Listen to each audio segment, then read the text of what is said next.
నమస్కారం. అధ్యాయ వార్తావానికి స్వాగతం. ఈ రోజు వార్తల్ని ముందుకు తీసుకువచ్చింది కే దుర్గ తెలుగు శాఖ నుంచి.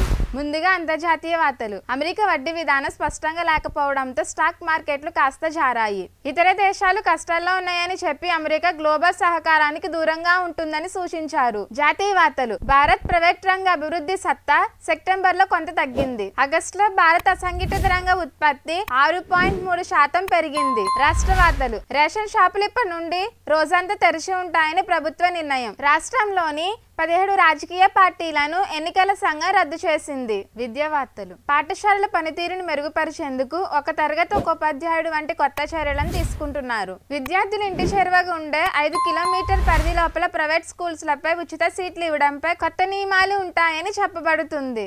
చివరిగా వాతావరణం. మధ్యాహ్నం నుంచి సాయంత్రం వరకు మబ్బులతో కూడిన వర్షాలు పడే అవకాశం ఉందని, గురువారం నుంచి ఆదివారం వరకు కోస్తా ప్రాంతాల్లో తేలికపాటి వర్షాలు పడే అవకాశం ఉందని తెలియజేశారు.